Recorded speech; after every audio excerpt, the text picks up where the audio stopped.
here in Huntington Beach, California, with Cris Cyborg at her gym ahead of Bellator 300, fighting Kat Zingano, defending the Bellator Women's Featherweight title. It's been a while since we've seen you in MMA. Yes. And Bellator 300 is a huge card, right? It's a stacked card, multiple title fights.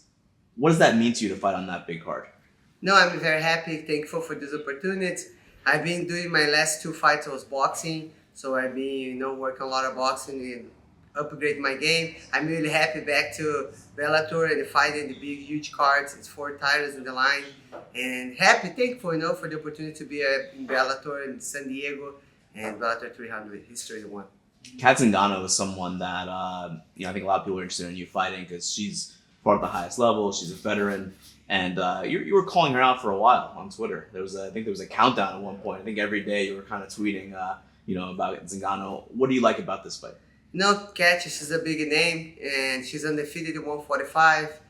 She's big name in sport, have a lot of experience. I think it's a great fight to do. And she was undefeated in division. We're supposed to fight for a little while, but now finally we're going to fight in Bellator 300. She's a pretty well-rounded fighter, and you have been focusing on boxing for a little bit.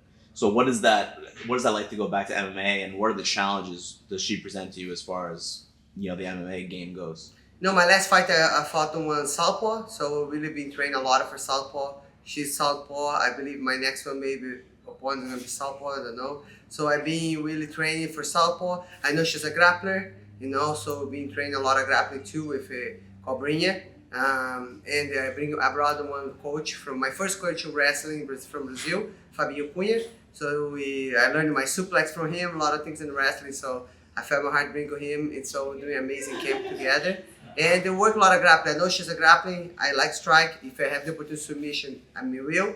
But everybody knows my game. I like to do excited fight, and I'm excited. You said that the next one might be a southpaw also. Who do you think that might be? I don't know.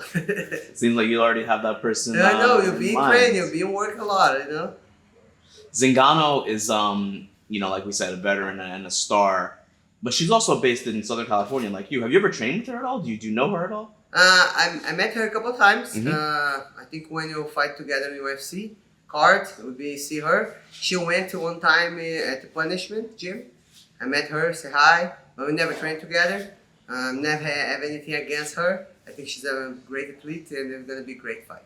It seems like there's maybe a little bit of bad blood right now between the two of you. Is everything I okay? don't have any problem for her, but she's she's hate me. So I believe this is one motivate for her. But for me, it's professional. I just excited for this fight and defend my title.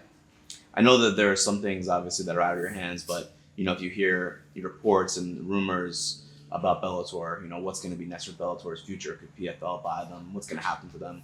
Any concerns that you have about that? Anything you think about that? For me, I just can think about what I control. What I control, my next fight will be Kat Zingano. I've been training really hard. I cannot control what's going to happen in Bellator in the future. I just control my training in my next fight. If they do get bought by PFL, I should say, what would that mean for you? Is that something that you would just fight for PFL? I mean, I know that you just signed a new contract with Bellator. Would that carry over? How does that even work? I'm trying to thinking about this, but I'm gonna do the same thing. I'm gonna continue training, continue fighting, doing my big fight for my career. There was, a lot of people wanted to see you against Kayla Harrison, and you were a free agent. I know you talked to PFL. She might be a free agent coming up pretty soon. Is that still a fight that could be on the table, do you think? And it's something that you want? No, Kayla Harrison is a big name too. She came from the loss, from Pacheco. I think she's going to have her next fight. Let's see. I'm focusing Kat Zingano, and after this, let's see what's going to be next for me. Kayla Harrison told me recently that she is maybe considering moving down to 135 pounds. And I wanted to ask you, because that's something that at one point you tried to do, or at least you were being asked to do by the UFC. Would you have any advice for her about, what that process might be like? Should she do it? Should she not do it? What do you think?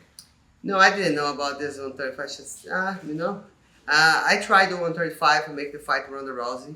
It was the biggest fight everybody would like to see. So I don't know if she had the biggest fights in 135. She thinks it's a good thing to do. Good luck for her. It's no easy. A lot of people have asked and I've talked about Cyborg versus Harrison.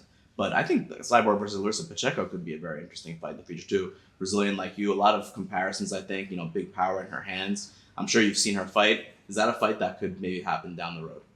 For sure, Pacheco's champion, much respect for champ.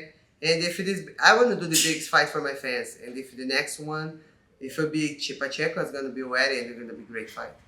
One of your rivals, Amanda Nunes, just retired. Any thoughts on that? I know that's a rematch that you would have liked to have at one point, and now she's walked away from the sport. Thoughts? No, Amanda, she did a great career in UFC, and she's a great athlete. I was having inside my heart still, have the opportunity to have the rematch. But we never know. We never know. She's young. I think maybe in the future, if something happens, maybe the fight can happen. But I'm focusing me now, but for sure, But she did a lot. She's another chapter of her life now. Have her second kid, so she's gonna enjoy the life. So. Did you watch Valentina Shevchenko versus Alexa Grasso at all? Did you see that fight last weekend? I don't have the opportunity to watch the fight, but I was doing massage. But I really like to watch. I was watching the TikTok and I watched a post conference. After fight, people say it was a great fight, but some people think Valentina wins. Some people think Grasso win, but it was a really good fight. I still want to see before.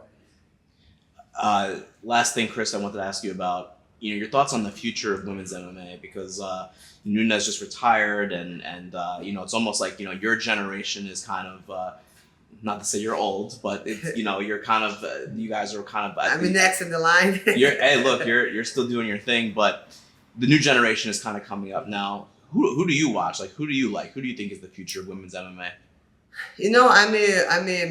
I think the sports women's MMA growing a lot, have a lot of big names, have a lot of girls starting, no famous yet, but they're really doing work really hard.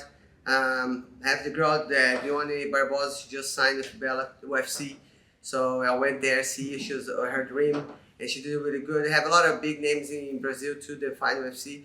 I'm gonna focus on Dione Barbosa, is my friend, I wish the best for her. And I think she's going to do really good. She trains with you, right? Yes, we did some camps together. Yeah. Yes.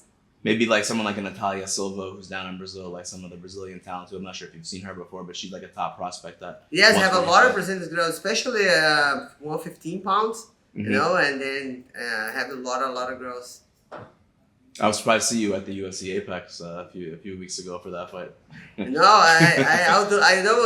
I was one to be supported Dione, and then I didn't know. I talked to her, so I texted Dana, say Dana, it's okay if I can go watch my friend. I wish she's doing good, and we always train together. And they say, okay, Cris, no problem. So you texted Dana, and everything was okay. Yeah, he said, okay, Cris, you can come. Because I want she's doing good, and we've been sparring together, we've been training together for 2 years, and I know it's one big dream for her, and for sure she'll see us there. I'm coming to my daughter, she's gonna feel comfortable, and it was great. She's won, great fight, and she's got her contract. Maybe a reconciliation between you and Dana White in the future. Maybe you guys. I already forgive him. Everything happened. I'm getting older. I know I'm going to hold grudges, and he knows that, and just in different ways in life. But I wish the best for him for sure. And just the last thing, I think that a lot of people would like to see you in the UFC Hall of Fame, one day, and I think that's well deserved, right? You're one of the greatest of all time. Maybe that's something you guys can come together and make that happen.